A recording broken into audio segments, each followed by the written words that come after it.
I got engaged to a blind duke episode 113, so is that why you were so kind to the third prince of Sanders' empire too? Wait, why is the conversation jumping in that direction? Marin looked at him with wide eyes. Why can't you answer? You're right. I'm weak to power. That's why I can't resist you either, Gerald. Can't resist? You slip away from my hands every time. When do I do that? Suddenly the Duke extended his hand. Marin naturally moved to place her wrist against his hand, then hesitated and hid her hand behind her back. Right now. The Duke frowned in displeasure and firmly grasped her hidden hand. Once again their fingers intertwined. Marin quietly looked down at their joined hands. I shouldn't keep doing this. Her heart was sending warning signals. What are you thinking about now?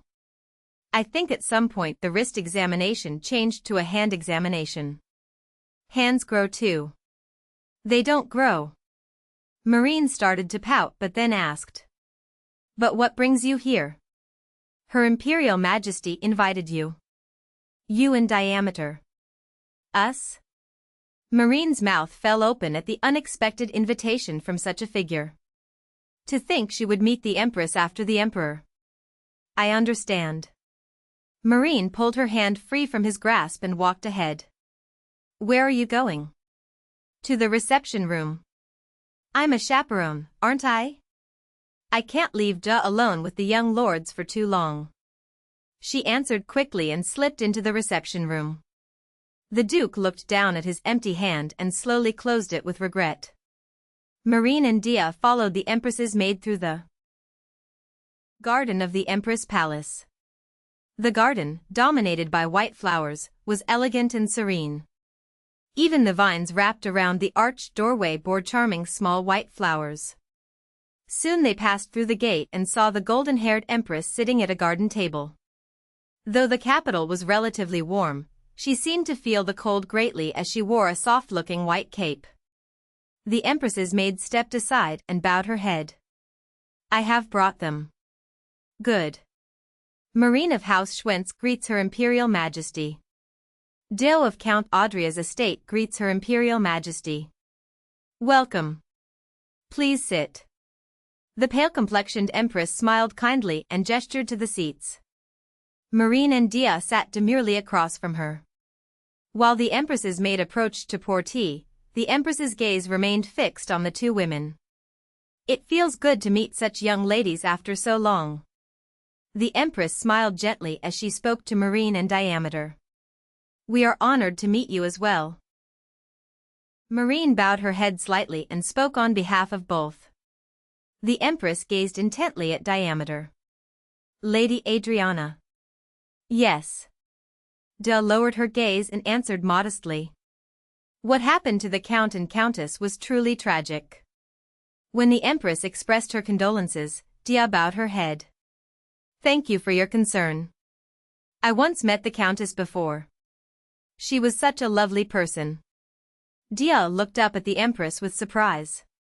Only then did the Empress's blue eyes curve warmly. You look so much like the Countess, lady. Dia smiled slightly, thinking of her beloved mother. Please have some refreshments. Yes. A gentle smile appeared on the Empress's lips as she watched Dia drink her tea. The Empress turned her head and this time spoke to Marin. Lady Schwentz, I heard about the diamond carriage.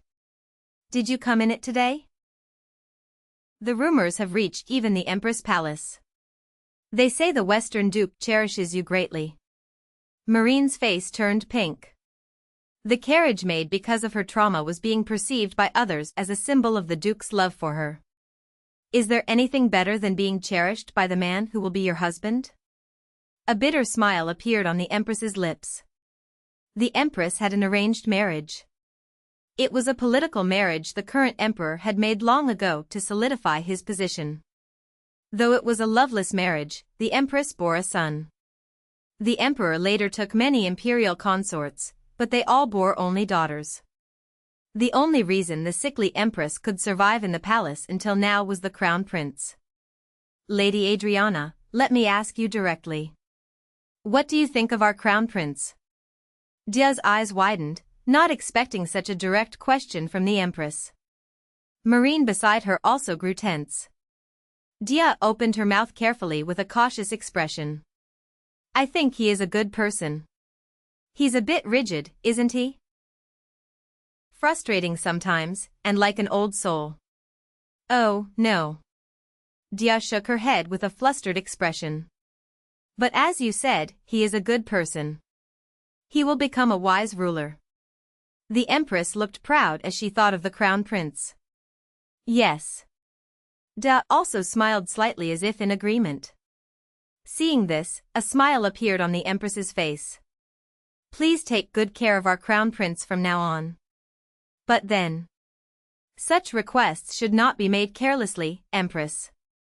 At the displeased voice from behind, Marin and Dia stood up abruptly. Marin of House Schwentz greets His Majesty the Emperor. Dia of Count Audria's estate greets His Majesty the Emperor. The Emperor looked at them with cold eyes. Rise. The Empress's expression hardened at the Emperor's sudden visit. Welcome, Your Majesty. I stopped by briefly while passing through. The Emperor spoke with a leisurely smile. So suddenly after such a long time? Though the Empress's words had a sharp edge, the Emperor pretended not to notice and changed the subject. It's good to see the young ladies so often. It is an honor, Your Majesty.